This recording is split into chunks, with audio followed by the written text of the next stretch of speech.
Good afternoon and welcome to the Sky. No, it's not that one anymore, is it, mate?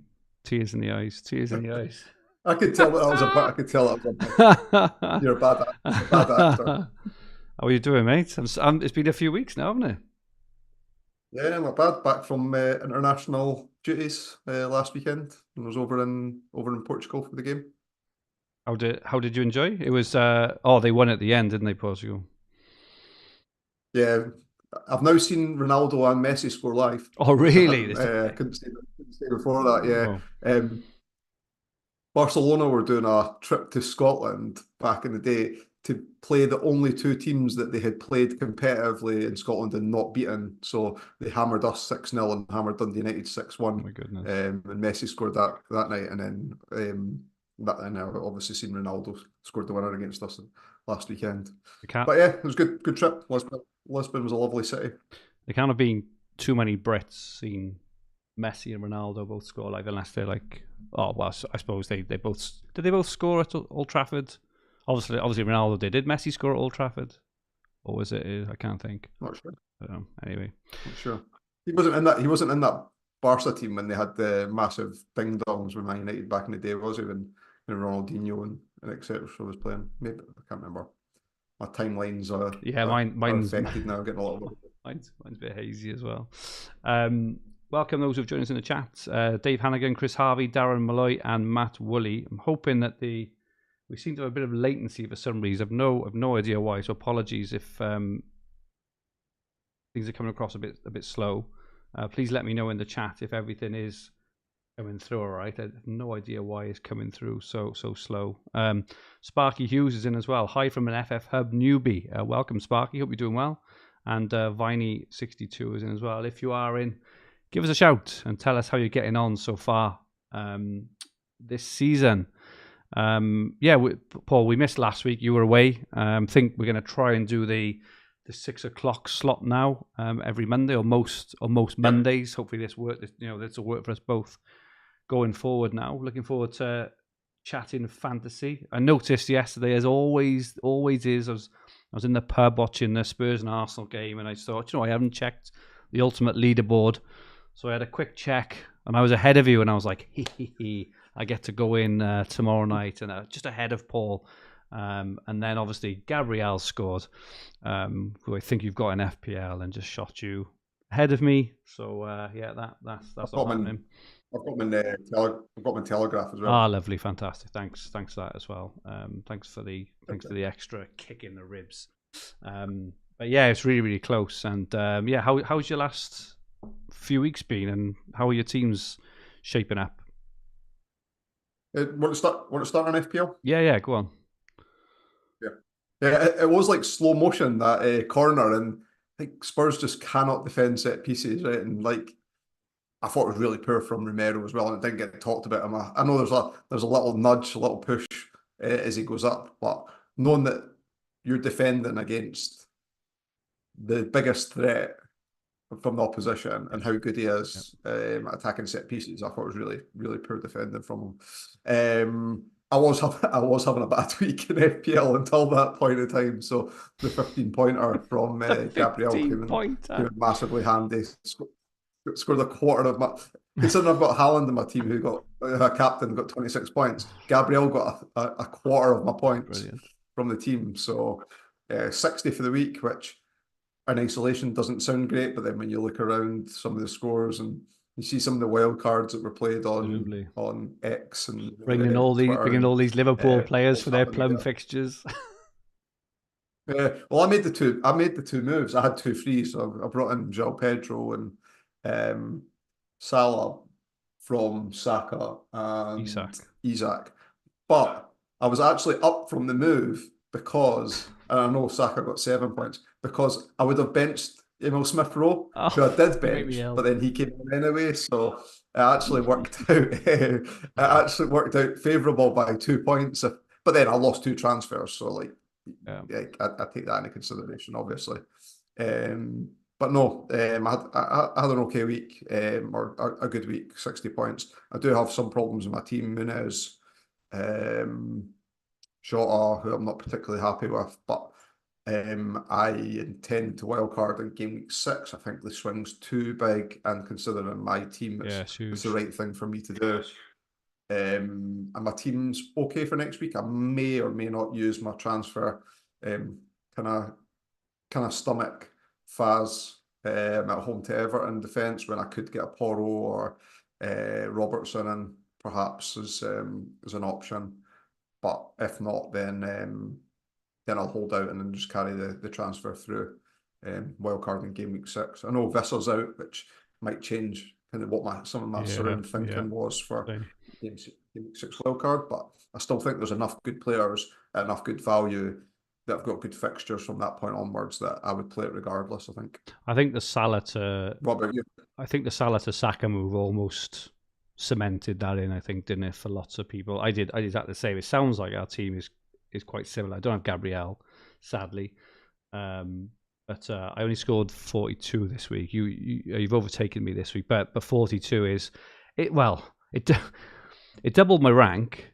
But looking around on Twitter, it was a very average score, I think, apart from the people who had Gabriel, because everyone, all the popular ones, I know Watkins is really popular amongst casuals, and maybe those who wildcarded this week or potentially, have held on to him. So, he obviously did really well, but there wasn't much outside of Gabriel and Watkins outside of the 10 minutes. I'm the same as you. I've got Jota. I kept Gordon. I had Muniz off the bench for João Pedro. So you had Smith Rowe. I had Muniz. It was benched. Porro, Robinson lost a clean sheet at the death. Salah. So he had the same. Rogers did nothing again. He's like one of the most popular players in FPL. Still haven't had an attacking return, but he's knocking on the door for sure. Eze, when I saw penalty in the dying seconds at Crystal Palace, I was like, come on, got him in every format. Just didn't quite work out. So yeah, a measly 42. I had 3 free transfers. I used 2 same moves as you, Salah and João Pedro. So I've got 2 transfers. I'm wildcarding 6 as well. I think as I say, Salah to Saka, basically sort of nailed on a wild card for 6 because Arsenal's fixtures from 6 are insane, and players like Mbeumo and maybe Semenyo, even Everton's improve. I know, I don't have many Everton players in, but there's a massive fixture swing and a lot of opportunity, I think. I don't think there's going to be even for those wildcard in 6. I don't think there's going to be a template. I think there's enough good options. You've got Bowen, Palmer. I think Mbeumo's a lock and will be in most people's teams, and people aren't going to go out without Haaland based on his form this season thus far. But and an Arsenal defender. But I think outside of that, I think it's pretty open in terms of that. There's a lot of options, even with this out, in terms of do you go up to Watkins? Do you have Havertz? Chris Wood, Jamie Vardy? There's a lot. Who do you have as your third Arsenal player? It could be Raya, Saliba, Havertz. Lots of options. Yeah, I agree. And lots of cheap players, which makes most players available. I was having a look this morning, and I think a popular premium template will be Haaland, Saka, and Palmer. I think all 3 of them have got 3 at home in 4 or something, and then obviously Gabriel. But other than that, as you say, there's lots of options. Do you stick with Eze or not? Mateta, he could be a great option.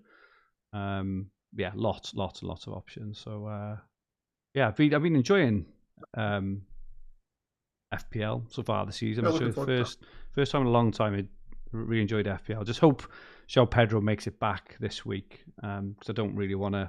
I'd love to go into a wild card with 2 free transfers as well, which will be actually I've got 2 now this week. I don't make 1 in 5. Oh no, I've got 2. If I don't make 1 in 5, I'll have 3 going into 6. All right. Yeah, it is, isn't it? Not tidy. Anyway, but yeah, enjoyed it this year so far. Didn't really enjoy this week, but as I say, I've got most of the popular players, which didn't really matter. Only Gabriel really. How did you do in Dream Team? My team looked really good on paper, and I seem to have done poorly in mini leagues and overall rank. So I've only scored 77 points thus far. Usually when I say only, I've scored more than you, but I know, and I've not even looked at leagues. I know I've not even looked at leagues that we're in together, but because we're partnering on the Tag Dream team. Team Tonic podcast, on the tag league, I had a look, and I think you're like 10-ish points ahead of me on that because we were sitting top of that table just now. So yeah, I scored 77 points, double double Palace defense. I just hope that they both play the QPR game midweek. But it's like you made this point, and like very relevant. When we speak on a Monday podcast on this, it used to be ideal for when we covered Sky, but it's not so ideal covering Dream Team because we can't talk about the moves that we're going to make or what we've got planned because the price swings are so much dependent on the outcomes of the midweek games as well. So yeah, I captained Haaland. I've got broadly the players that I want in the team. I brought in Diaz and I brought in Onana. Both got 0.3 rise for players that weren't rising. So my team value looks pretty good. I think I'm up to, well, I am up to 54.5. So team value looks good. There's a few things I'm considering this week for my transfers. So I want Watkins in, and I want to tidy up my defence a little bit. I'm happy to wait on the goalkeeping situation, but I will want Rhea at some point. But I don't have Porro and I don't have Trent, so I will see the outcomes of the midweek games and see who plays, who doesn't, and try and predict what risers I'm going to get there as well. But I do want one of them in, and I do want Watkins in as well. This could be the time where there was a tactic which I had thought about last season and didn't deploy it, but I may end up doing so here, and it really depends on what Salah does midweek against AC Milan. If Salah blanks against AC Milan, I'm considering him taking him out for those two and then playing the 12th man on Salah. And don't inherit his 0.3 drop. Wow. And then use budget that I've built next week to then bring him back in and shape the team that I want to do it. Now, if I was doing that, I will be careful about having options to get back to Salah, and it doesn't need to be a specific player or a specific route, because at this point in time, if I bring Watkins in, I don't want to be taking Watkins back out. I won't be taking Haaland out, even if he does drop, because I won't have the 12-man backfill that I could drop back that I can do so again. So I need to have some element of flexibility to do this, but it is certainly a thought that I'm considering operating on. But if I don't and Salah does score midweek, I won't be doing that. And I think Diaz is likely to come straight back out for Watkins, and then one of my defenders for Porro or for Trent, or tidy it up that way. I do have two budget enablers in midfield with Rodgers and Onana, so not only have I got a good squad value, but I've got two budget enablers that I can move things around outside of that. Yeah, no, that all sounds really sensible, and yeah, I think you are missing that defender, that Porro. I've had Porro, and he's just, you know, that they conceded yesterday and they lost. He still had 7 points. You know, he's just a points. He's a points machine. But I'm still contemplating maybe getting rid of Gvardiol ahead of Diaz potentially. I'm not 100% sure yet. I need to have a think again. It's only Monday. I haven't really given a lot of thought.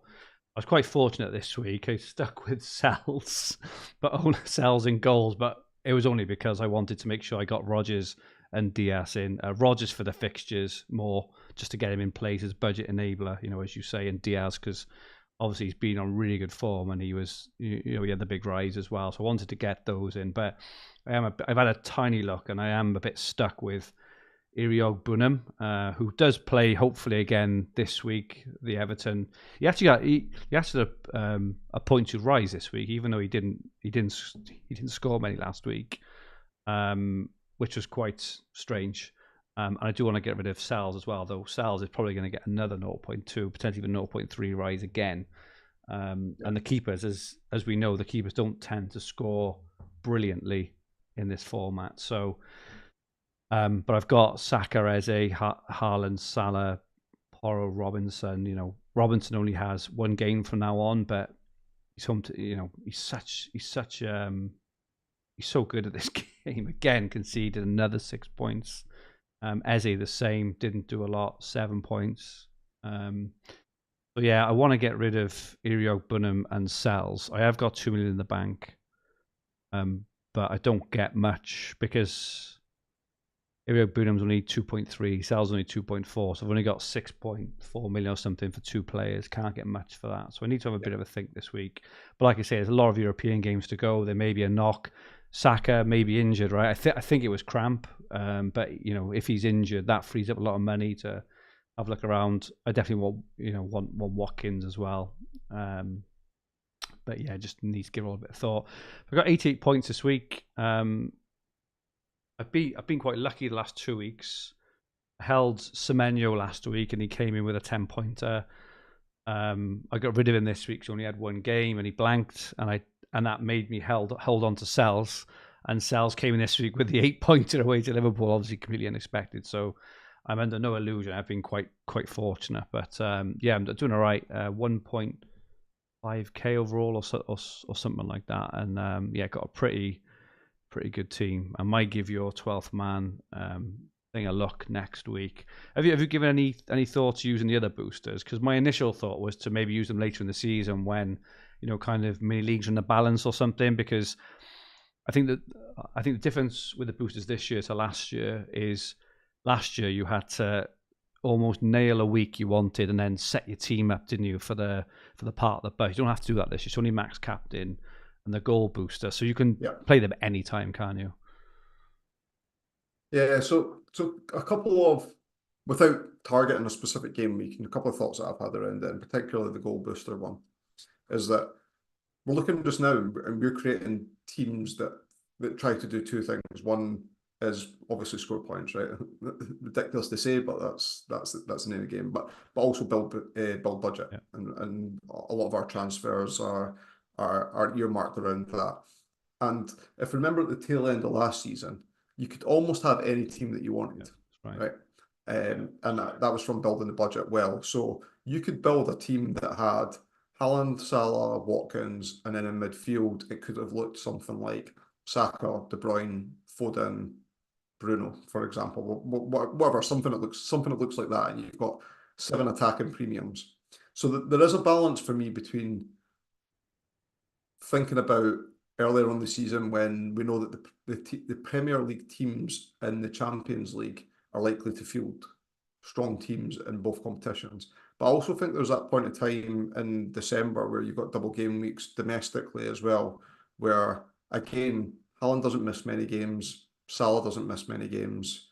Those players I've just mentioned don't miss many games. Maybe De Bruyne, when the fixtures start piling up for City, starts rotating a little bit more. But I think by that time, I'm hoping to have built up enough budget that I could have the team that I almost want going forward, and therefore playing the goal booster around about that time is roughly what I'm aiming for, but not, let's say, very loose thoughts around it just now. Yeah, looking ahead as well, I think from next week onwards, it's the first week now where the big 7 is used, obviously just in the context of teams playing in Europe and stuff. City, Arsenal, Liverpool, United, Villa, Spurs, and Chelsea all play twice a week now. So my whole strategy, as I say that, City, Arsenal, Liverpool, Villa, and Chelsea have all got Carabao games next week, whereas United and Spurs have got Europa League. We're not sure what kind of teams they're going to pour out. It wouldn't be so. Spurs have got Brentford and Karabag at home. Are we going to play in both? I have no idea. You play against Brentford. I'm not sure about Karabag. Will Watkins play away to Wickham? Since they're in the Champions League, I'm not sure about that personally, especially since they've got Bayern the week after in the Champions League. But they do have Wolves and Ipswich. It's interesting. I can't see Haaland playing in the Carabao against Watford. Can't see Saka playing against Bolton, especially after playing against Man City. it's interesting times, I think, in this one. But then after that, then they're all playing in Europe. We should have some clues. I think from game week 6 onwards, we're going to be a lot clearer on what's happening. So maybe you are right. Maybe that 12th man thing is the way to go this week, just to cover off a few things. I don't know. I can't. Watkins is going to play this week. That's my biggest thing when I'm thinking of transfers as well. It's not just what you said about value and points. I've also got a third thing of trying to get players early before they get out of reach, which is why I went for Palmer early. Yep. And why I went for Porro, Gvardiol early. It's not just about that, but if I know I'm going to want a player, I want to get them in while they're still within reach, because once a player gets to 6.3, 6.6, it's just out of reach. So yeah, it's just a few things to think about there. As I say, this is what I'm thinking about Salah. If Yeah. and it's a big if, because depending on the outcome of the game, he might drop 0.3. Yeah, I could. Yeah. What it means is I can't captain Salah. If I did want to captain him next week, I would have to captain Haaland, which I think I'm okay with, knowing that I would have Salah as the 12th man. So you mitigate the risk that way. I'm perfectly fine with that. I'm considering captain Haaland in FPL over Salah anyway. I'm not set on that, but they are at home. But I'd be comfortable. Yeah, I'd be comfortable with it either way. If Salah blanks midweek and gets, say, 3 points or less, I'm edging towards that move with the view that none of my other players are going to drop that I would then consider taking out as well. So definitely a few things to consider, but it's definitely a realistic option for me, I think, is probably the best way of describing it. Interesting. Need a lot of thought there. It's interesting. Jason Manners is in the chat.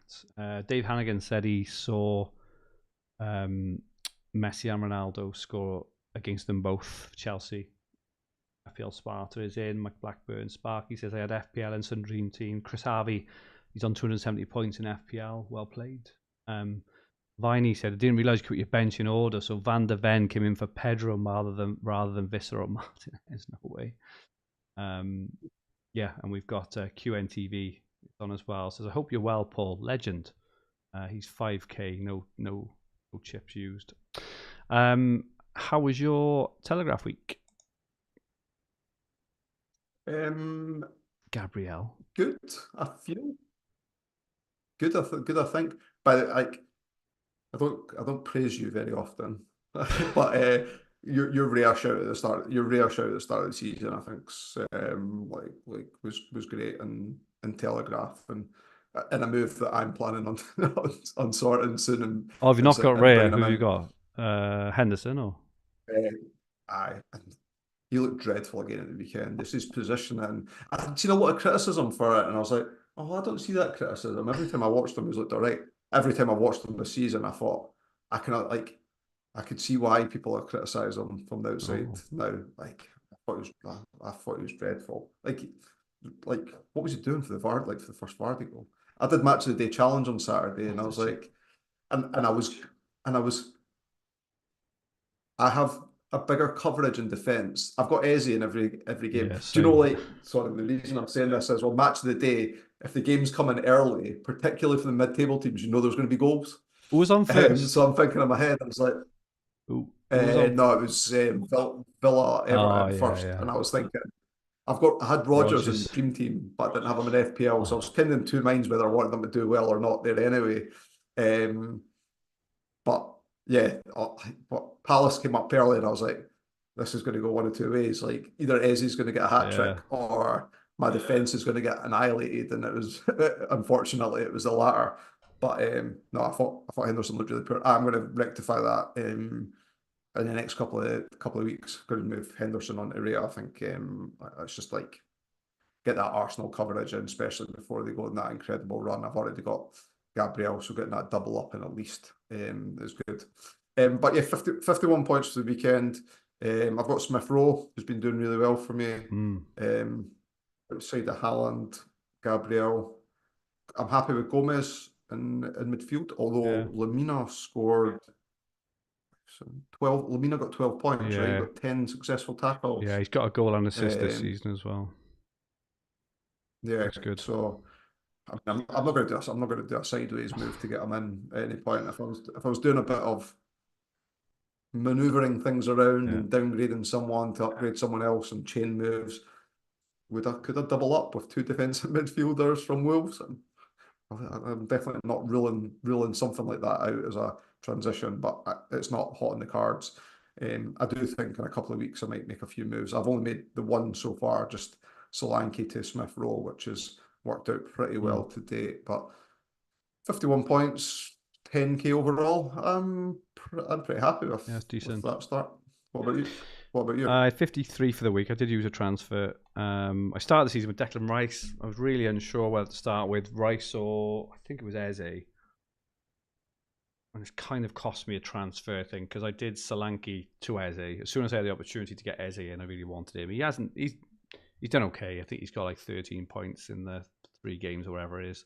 But I did make a transfer this week. I took out Rice to Mbuemo, which was a future thinking move. You know, I think I really want Mbuemo. He looks really dangerous. 3.9 million, so I think it's a really cheap forward. Yeah, my superstars, you say, Ray has been fantastic. Bruno Guimaraes in midfield as well, another 5 points. He's been really, really consistent. He's doing well on tackles. He's got 5. He's got 5, 4, 1, 5. Sorry, he got the assist this week. He's got 5, 5, 4, 1, 5, and he's made 11 tackles in 4 games as well. So I was unsure whether to go for him or Gordon, and for the 0.8 million say, I think you went with Gordon, didn't you? They probably scored roughly the same amount of points, I would guess, but yeah, 3.9 million. I'm quite happy with him. So I'm trying to work out how Michaelenko had 2 points, but he got 2 points on the weekend. He didn't concede, did he? Before he went off. He got taken off. He got 2 points. If he hadn't have been taken off, he would have been on -1 for the season, which should have been pretty insane. If he's injured, I know you're very similar to me, very frugal with transfers. What would it take for you, timeline wise, and information coming out, to consider moving him on? The thing is, Everton are the kind of team is when they do turn on defensively, they're really good, and their fixtures actually from game week 6. You know, you talk about the wild card time are very good as well. They got 3 or 4 at home when they're really strong fixtures. So it's the kind of move that I would have made in the past that I would have regretted, I think, because I don't think there's a lot of points around for defenders, kind of Arsenal aside, either. So if I could get to, Gabriel or something, but And you're on 3 at the I'm back. on 3 at the So back. This is the thing, and I've got Munoz as well, who also hasn't been great. But I'm kind of happy to sit because I know what happens. I end up messing around, bringing in defenders from teams who are looking all right at the moment, and all of a sudden, Palace and Everton will suddenly tighten up and do well, and the players I brought in won't. So I think I'll sit. If Michaelenko's out for longer than a week, if he's out for 2 games, I'll probably move him on, I think. Yeah, I don't know who to yet. And I don't know whether it'd be like a double move. I'm quite happy with the rest of my team, I think. So I probably hold on. I'm really trying to, just hold on and make sure that I've got lots of transfers left. I'm trying to ignore all mini leagues, trying to ignore overall rank. I'm like 18k. I was up to 35k on Saturday night, which is like half of the game. But then I thought you were beating me. Well, I was on Saturday night, but then because I had Raya, White, Saka, Bruno, Guimaraes all playing, and Gomez all playing on Sunday, I went back down to, I'm on like 18k now. Oh no, sorry. I thought you were beating. I genuinely thought that you were beating me in overall. I may have been, but yeah, I really think if I chat in the WhatsApp groups on Telegraph for the hub groups, and I'm always like hold on, but then there's lots of moves going on. People are making moves. People have started really well. Like Ollie Poole has started incredibly well. He's had Arsenal block defence. He's in the top 500 with no transfers used. insane. But just gotta Dan's hold on. Dan's He's doing well flying. with his first tier. He's Moving flying. games, But right? I'm just gonna hold on because as soon as you start to chase this early, there's no gains this early, is there? And we know this, so. It was interesting because you made a comment, and I don't think it was a lot. Was it the last time we were on live or in a group chat? I can't remember, or even just direct messaging between the two of us. And you were talking about Salah, bringing in Salah this like potentially this game week past in Telegraph, and I was thinking to myself, how's he going to do it without ripping up his team or making 2 or 3 moves to do it? And when you said it, I started doing scribbles, and I was like, I can't make 3 o'clock kickoff on a Saturday. The 12:30 game I had no players from, so it's not like I'm taking anybody out that's played to get fixture gains. And I was like, I have no idea what he's going to attempt to do. And I can't. And in my head, I was like, I bet he doesn't make any moves, like sensibly so, in Yeah. considering this. It's easy to And I say had thought to myself, after back-to-back 17 pointers, you've got to get him in. But yeah, obviously, you have the week to cool. Then look at your team and just realize this is a different game. To DreamTeam and FPL are very similar in that it's very much you're constantly moving your team forward because you have to, because you've got your transfers you have to use by a certain point almost. In Telegraph, you don't. So yes, yeah, yes, different. I couldn't have got in Salah without taking out someone like Saka or Isak or White, which I was never going to do. So yeah, just gonna sit. Like Salah's home to Bournemouth this week, and then they've got 3 away games in 4 after that. So I reckon a lot of people will have made 2 or 3 moves to bring in Salah this week. yeah. I'm glad they didn't. Well, you could get a 10 point, like you get a score a double at the weekend coming. He only gets 12 points, right? And This is it. like 14 points for moves, and you'd had taken out someone that was going to likely score points as well over that time. So no, I'm certainly with you, and I don't think I'm going to make any moves this week. But I think in week 6 I may have a look at 1 or 2 moves just to tidy up the team a little bit and have a look across the next 4 or 5 fixtures from that point of time. Yeah. With a view of then not using that many unless injuries occur until the more Christmas time. There's a big fixture swing, as we mentioned earlier, on FPL on game week 6, and at that time I'll know more about Michaelenko, Munoz, and Isak, and there'll be injuries, there'll be things will happen as well. Who knows who's going to play at front now? Will Mbeumo go up front for Brentford, or will someone else all of a sudden go up front? I know their new sign that Thiago's out for months as well, so I've no idea who's going to play at front. Will they put Kevin Schade up front? Exactly. There's things could happen like that. So I think in Telegraph it is just a waiting game. It's a patience game, discipline. Very different from the other two where you've got to kind of push every week, haven't you? Because it's so hard to catch up. Yeah. What does that mean then, mate? Yeah. Oh, go on. Sorry. No, sorry. What does it mean on the ultimate leaderboard? So remember, there's 53 competitors in here. I always feel like I've had thinking I've had a bad start to the season, but these are 53 good multi-format top fantasy football managers. So you're sitting 18th overall with an average mini league score of 15.75, and I'm marginally above you in 13th with an average mini league standing of 13. So looking at the top 10, Dan Sherwood, who had an unbelievable week so far anyway in DreamTeam, is up in 10th place. We've got Johnny Curry in 9th, our very own Dan Cox in 8th, who we talked about getting along to 1 or 2 of these this season. Definitely. Getting them on. Dale Pointer, Dale and I were going toe to toe in Sky the season that I ended up winning it as well. He was finished really high that season. Simon Davis in 6th, Ben Lee in 5th, Clive Fisher in 4th, Gavin Shirley in 3rd, and Connor Tobin in 2nd, and Aled Wilcox in 1st. He's 1st in DreamTeam, 3rd in the FPL ranks, and 15th in the Telegraph ranks. And he scored nearly 100 points more than both of us across the 3 formats, which is, and he hasn't used any chips or boosters. It's used these 2 FPL wildcard Oh, and I triple can't. captain. Oh, do you know what? Because I've got my screen minimized. I can see him now. I can see him.